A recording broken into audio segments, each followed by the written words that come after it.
तो शौर्य और पराक्रम का प्रतीक डॉक्टर रचना सिंह जी हमारे बीच उपस्थित हैं। वो आज हमारे कार्यक्रम की विशिष्ट अतिथि हैं। मैं आपसे आग्रह करूंगा कि आप आएँ और अपना अनुभव दें। आप सभी उपस्थित गणमान्य जनों को मेरा प्रणाम। साथ ही मैंने पीएचडी की थी लखनऊ विश्वविद्यालय से, जिसका टॉपिक ही था पूर्व मध्यकालीन भारत में, जो कि राजपूत टाइम का काल था, उत्तर वैदिक काल के बाद में महिलाओं की स्थिति पर विशेष फोकस था उस टॉपिक पर। उसमें मुझे स्वर्ण पदक मिला था क्योंकि मैंने उसकी रिलेवेंसी दिखाई थी कि जो वैदिक काल और उत्तर वैदिक काल में जो महिलाओं की स्थिति थी और आज के समय में जो महिलाओं की स्थिति है।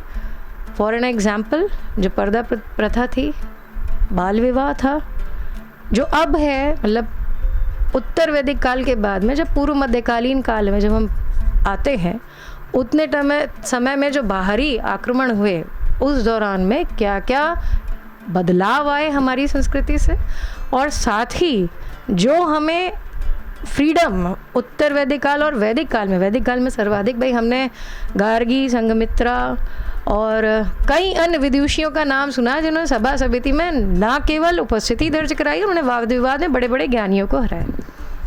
इस विषय में मुझे बोलते हुए अत्यधिक प्रसन्नता होती है कि जब हम महिलाओं की स्थिति के बारे में बात करते हैं तो हम उन्हें पूजनीय बना देते हैं, महान बना देते हैं। वो महान है, उन्हें बनाने की ज़रूरत नहीं है। बनाने की आवश्यकता तब होती है जब हमें किसी को लॉलीपॉप पकड़ाना होता है। ये साइकोलॉजी है। जब दो बच्चों में लड़ाई होती है तब हम कहते हैं तुम तो बड़े हो बेटा, दे दो उसे पेंसिल। तो हमें बड़प्पन का एहसास मत करो, हमें पता है कि हम लोग क्या है। आज के समय में आप पहले बराबरी का दर्जा तो दे दीजिए, महान तो आप तब बनाएंगे। हम लोग जितनी स्वतंत्रता महिलाओं ने वैदिक काल में हम लोगों ने पढ़ी है, जिस तरीके से उनका वस्त्र, जिस तरीके से उनकी शिक्षा, जिस तरीके से उनको इतना प्रतिनिधित्व करने का अधिकार प्राप्त था, कोई भी महिला होती थी उसे स्वयंवर का अधिकार होता था, अपने मन का वर चुनने का अधिकार होता था। ये क्या था? ये उसको स्वतंत्रता दी गई थी, उसकी स्वतंत्रता है। हम देने वाले कोई नहीं होते हैं। दिया क्या जाता है? जब किसी से कुछ लिया जाए। उसे स्वतंत्रता देनी नहीं थी, वो स्वतंत्र थी। उसका वस्तुकरण करने की आवश्यकता नहीं है। Do not objectify a woman. When you will start objectifying a woman कि वो एक वस्तु है, तो वहाँ आप उसे इन्फीरियर कर रहे हैं। महिला पहले बराबर है, उसे आप महान तो वो है क्योंकि उसके अंदर जितने इमोशंस होते हैं, जितने उसके अंदर संवेदनाएं होती हैं, जितना वो परिवार को जोड़ के चलती है, और बढ़िया मैनेजर वही होती है जो घर बाहर दोनों पुरुष से बेहतर संभाल सकती है। एक दिन पुरुष को छोड़ दीजिए घर में, काम और परिवार के साथ में सब चीज़ें अस्त व्यस्त मिलेंगी, लेकिन एक महिला स्वाभाविक रूप से, naturally, she is a better manager than men. ये हर जगह उपस्थित है। चाहे आप कार्य में हो, घर आए, you will find a woman is a better manager. इसके लिए मुझे कहने की आवश्यकता नहीं है। हमारी बहन ने हमें जब ये बताया विद्या के विषय में कि विद्या विधाति विनयम, उसके साथ ही एक और कहावत है, जो एक श्लोक है जिसे मैं हमेशा याद रखती हूँ कि विद्या विवादाय धनम मदाय शक्ति परेशान परिपीड़नाय खलस्य साधो विपरीत मेधा ज्ञानाय दानाय च रक्षणाय। विद्या विवाद के लिए, धन मद के लिए, शक्ति दूसरों को परेशान करने के, ये दुष्टों के लक्षण है। इसके विपरीत साधु जन के लिए, इसी के लिए खलस्य साधो विपरीत मेधा, वो ज्ञान दान, ज्ञानाय दानाय च रक्षणाय, और इन सब चीज़ों का प्रयोग ज्ञान दान और दूसरों की रक्षा करने में इस्तेमाल करता है। तो ये जो विद्या का जो दूसरा डायमेंशन है, जैसे हमें बताया गया, हम कितनी बार किताब पढ़ते हैं, हमारे विभिन्न आयाम बार बार निकलते हैं। कुछ चीज़ें हमसे छूटती हैं, दोबारा पढ़ते हैं, दोबारा आयाम निकलते हैं, अलग अलग आयाम बार बार निकलते हैं। एक विषय पर मुझे अभी जो आपकी वार्ता हुई जिसमें आपको ज्ञान या नॉलेज और ज्ञान में अंतर बताया गया, मुझे बहुत अच्छा लग रहा था यहाँ सुनने में, क्योंकि जो आप उसको समराइज कर रहे थे अपने, जितनी भी आपकी यहाँ संगोष्ठियाँ हुई हैं, उन्हें मुझे प्रसन्नता इस चीज़ की हो रही थी कि यहाँ पर आप हर चीज़ के विषय में बात कर रहे थे। महिलाओं की उपस्थिति, उसकी स्वतंत्रता, उसकी महानता, सब चीज़ों पर खुलकर विषय हुई। और ख़ास बात है कि इसमें पुरुष भी भागीदार हैं। इससे अच्छा और क्या है? इसमें जैसे नॉलेज और विजडम के बारे में बात किया गया है।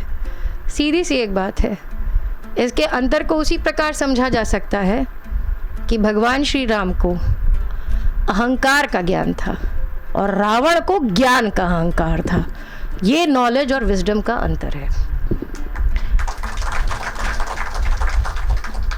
मेरा विषय पीएचडी का था महिलाओं की स्थिति पूर्व मध्यकालीन भारत में, जब राजपूतों के काल में बाहरी आक्रमण आने शुरू हुए हमारे में, शक हूण कुषाणों का आक्रमण होना शुरू हुआ। मैं किसी धर्म के विषय में टिप्पणी नहीं कर सकती, लेकिन हाँ, संस्कृति के विषय में जो हमारी परंपरा रही है, एनरिच रहा है हमारा, जो इतना हमारी संस्कृति इतनी गोल्डन रिच रही है, उसके विषय में बात करने से मुझे अभिमान होता है कि मैं भारतवर्ष में जन्म लिया है।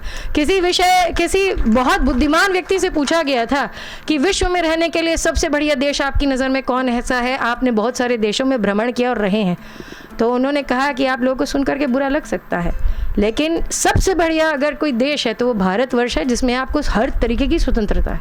और इसका आभास तब होता है जब आपकी स्वतंत्रता छिनती है। किसी कई और देशों में जा करके देखेंगे, क्योंकि मैंने भी बहुत विश्व भ्रमण किया है, जब आप दूसरे देशों में जाके देखेंगे कई तरीके की रिस्ट्रिक्शंस हैं। भारत में हर तरीके का सद्भाव है। ईश्वर को मानो तो तुम, ईश्वर को ना मानो तो तुम, साकार है तो तुम, निराकार है तो तुम। इसका तात्पर्य ये है कि मुझ पे बंदिश नहीं है कि मैं मानूं या ना मानूं, लेकिन फिर भी मैं धर्म धारयति इति धर्मा, जो धारण करने योग्य है वही धर्म है। धर्म का किसी भी प्रकार से, मैं कहती हूँ राजनीति में धर्म होना चाहिए, लेकिन धर्म में राजनीति नहीं होनी चाहिए, ये अलग विषय है। धर्म में राजनीति मत करो, लेकिन राजनीति में अगर धर्म का पालन करोगे तो उससे अच्छी व्यवस्था नहीं हो सकती, क्योंकि आप धर्म को जब पालन करोगे तो आपके लिए सबका न्याय होगा, सबके विषय में सोच होगी और आप सबके कल्याण की तरीके से वसुधैव कुटुंबकम के विषय में सोचेंगे। मेरा यहाँ पर सभी लोगों को धन्यवाद है जिन्होंने मुझे यहाँ पर इस योग्य समझा। मुझे लगता है कि यहाँ छोटे छोटे बच्चों को देख करके मुझे बहुत प्रसन्नता हुई कि आप उनमें जो बीजारोपण कर रहे हैं, जो अपनी संस्कृति को आगे बढ़ाने के लिए मतलब आगे बीज वपन कर रहे हैं, ये निश्चित तौर पर आपको आभास दिलाता है कि आप कितने एनरिच थे। पुष्पक विमान हो, वामन पुराण में सारी चीज़ें ऑलरेडी उल्लिखित है। यहाँ के विदेशी साइंटिस्ट उठा के वो पुस्तकें अध्ययन करते हैं जो संस्कृत में लिखी है, और बाद में उसी सिस्टम को बना करके, यदि आप गूगल करेंगे आपको समझ में आएगा, कई सारी ऐसी थ्योरीज हैं जो भारत से ले जा करके विदेशी लोगों ने अपने ज्ञान के अनुसार उसमें चेंजेस करके उसके ऊपर शोध करके उन्होंने अपनी थीसिस निकाली है। लेकिन अगर आप बेस देखोगे तो कहीं ना कहीं उसकी जड़ें भारत में पहले से ही थी। चाहे अगर आप देखो कि पुष्पक क्या था, अभी एक नई जो रिसर्च का सेक्टर आ रहा है कि शायद जो हड़प्पा सभ्यता थी वो परमाणु आक्रमण से नष्ट हुई है। कोई ताज्जुब नहीं है, क्योंकि यदि आप ये समझते हैं कि हम ही बहुत उन्नत हैं, क्या पता हमसे एक उन्नत संस्कृति विनष्ट हो चुकी है। हम इसके बारे में कुछ टीका टिप्पणी नहीं कर सकते क्योंकि हमें उसके विषय का ज्ञान नहीं है। लेकिन कई चीज़ें जब मंदिरों में उकेरी हुई वो चीज़ें, वो मूर्तियाँ जो बोलती हैं, जिसमें कहीं पर साइकिल जैसी कोई चीज़ बनी हुई है, मोबाइल जैसा कुछ यंत्र बना हुआ, या एक जगह से दूसरी जगह तुरंत ट्रांसमिट होने की जो आप बातें करते हैं, अरे आप टेस्ट ट्यूब बेबी की आज बात करते हैं, क्या किसी महिला में इतनी क्षमता है कि वो एक जीवन काल में 100 पुत्र पैदा कर दे? तो ये जो IVF की जो पद्धति है बहुत पहले से लोगों को पता थी। इसका मतलब कहीं ना कहीं आप प्लास्टिक सर्जरी की बात करते हैं, गणेश जी की जो सूंड और जो शरीर में लगाया गया था वो क्या था? तो यदि आप अपने धर्म ग्रंथों को पढ़ेंगे तो आपको खुद से विचार आएंगे कि ये कैसे संभव है। इसलिए मैं दोबारा इस बात पर जोर दूंगी कि हमारी भारतीय संस्कृति बहुत ही एनरिच थी, जिसे घालमेल करके नीचे करने की चेष्टा की गई बाद के लोगों के द्वारा। क्योंकि यदि आपको किसी का अभिमान तोड़ना है या अपना दास बनाना है तो बहुत ज़रूरी है कि उसकी संस्कृति से आप उसे उखाड़ दें, पहला चीज़। दूसरी चीज़, आप उसके दिमाग में वो शिक्षा भरें जो वो सुनना चाहता है कि तुम निकृष्ट हो।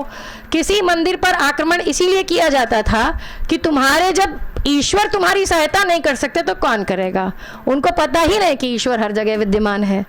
तो एक इस तरीके के जो आक्रमण हुआ करते थे वो आप लोगों को तोड़ करके नीचे दिखाने की चेष्टा होती थी कि पुरानी ज्ञान पद्धति शिक्षा की वो बेकार थी, आज का ये है। मैं ना पुरानी को ये कहूँगी कि कुछ भी उसमें भेददायक था, हर चीज़ में हर कुछ ना कुछ होता है। समय के साथ चीज़ों में बदलाव बहुत ज़्यादा आवश्यक है। और आज जो गुरुकुल पद्धति है, मैं चाहूँगी कि हर विद्यार्थी को कंप्यूटर की एजुकेशन ज़रूर होनी चाहिए ताकि वो विश्व के पटल पर अपने आप को जोड़ सके, नई चीज़ें देख सके, और ये बहुत ज़रूरी है। इसलिए पुरातन के साथ नूतन ज़रूर जुड़ना चाहिए। हमारी संस्कृति में जो कुछ भी अच्छा था उसको आप लीजिए। हमारी संस्कृति वास्तव में सर्वश्रेष्ठ थी। यूं ही ह्वेनसांग नहीं आ गया, यूं ही दूसरे विद्यार्थी नहीं पढ़ने चले आए, सोने की चिड़िया यूं ही नहीं था। बहुत कुछ था इस भारतवर्ष में। उस भारतवर्ष को खंडित करने, हिलाने की जो चेष्टा हुई है, उसका कारण ही यही था कि यदि आपको किसी को दासत्व करना है, कंट्रोल करना है, तो उस जगह चोट करो कि जो उसका ज्ञान है। गुरुकुल पद्धति तोड़ दो। कितना हमारा इतिहास लिखा गया है, ज़्यादा से ज़्यादा 5% भी नहीं। जितनी मानव सभ्यता का समय काल है उसका 5% या 1% भी लिखित रूप में नहीं है। गुरुकुल पद्धति में जो आपको सिखाया जाता था, जो आपको याद कराया जाता था, वो क्या है? ये रामायण और महाभारत सिर्फ ग्रंथ नहीं है। यदि आप देखेंगे तो उसके साक्ष्य हर कहीं उपलब्ध हैं। हर जगह इस चीज़ के साक्ष्य हैं कि ये वास्तव में घटनाएं हुई थी। आपको हर जगह के कुछ न कुछ एविडेंसेस हर जगह मिल जाएंगे। इसलिए मैं आपको बार बार कहती हूं कि अपनी संस्कृति पर नाज जरूर करना चाहिए। एक श्लोक में कहा भी गया है कि जिस व्यक्ति को अपनी संस्कृति और धर्म विषय, यहाँ धर्म जाति धर्म नहीं है, जिस व्यक्ति को अपने संस्कृति और जाति का अभिमान नहीं है, वो पशु निरामृतक समान है। निज मनुष्य को जाति और धर्म का अभिमान नहीं है, वो व्यक्ति मृतक पशु समान है। इसका श्लोक में अंकन है। यहाँ पे धर्म को धर्म या जाति के रूप में ना प्रयोग किया जाए। धारिती इति धर्मा से माना जाए कि धारण करने योग्य ही धर्म होता है। धर्म यहाँ पर अपने आध्यात्मिक मार्ग को ना समझा जाए। मैं धर्म के विषय में कोई टिप्पणी नहीं कर रही, लेकिन संस्कृति के विषय में मैं ये ज़रूर कहूँगी कि भारतवर्ष की संस्कृति वास्तव में बहुत ही उज्जवल और बहुत ही एनरिच थी, जिसका हमें फिर से समझना चाहिए और हमें फिर उस ओर मुड़ना चाहिए, ताकि हमारे जो ज्ञानी यहाँ पर बैठकर तप करके और ध्यान करके सौर मंडल और इतने बड़े ब्रह्मांड के विषय में बता सकते हैं, उनकी दूरी बता सकते हैं, जबकि कोई टेलीस्कोप ऐसा बना नहीं था। तो उनकी शक्ति को हम नहीं समझ पा रहे हैं, तो हमसे बड़ा अज्ञानी कौन है? हमें समझना चाहिए कि यहाँ बैठकर ध्यान से और अपने धर्म से और अपनी संस्कृति से जुड़ करके हमने कितना गहरा ज्ञान प्राप्त किया है, और वो हमारी विरासत है।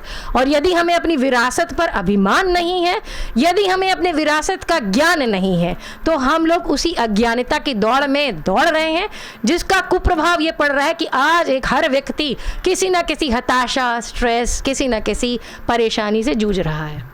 यदि आपको अपना स्ट्रेस मैनेजमेंट नहीं आता है, यदि आपको ध्यान करना और अपनी चीज़ों के विषय में नहीं आता है, एक बार पुनः मुड़िए और देखिए कि हमारे पूर्वज किस प्रकार से इन चीज़ों को हैंडल करते थे। उन्होंने हर विषय में लिखा है, हर विषय में लिखा है, ध्यान के प्रभावों के और अच्छे गुणों को बताया है। तो योग, ध्यान, ये सब हमारे लिए है, ना केवल ये हमारे शरीर के लिए, बल्कि आध्यात्मिक और हर प्रकार के ज्ञान के लिए बहुत ज़रूरी है, क्योंकि it only not heals your body और mind, it heals your soul as well.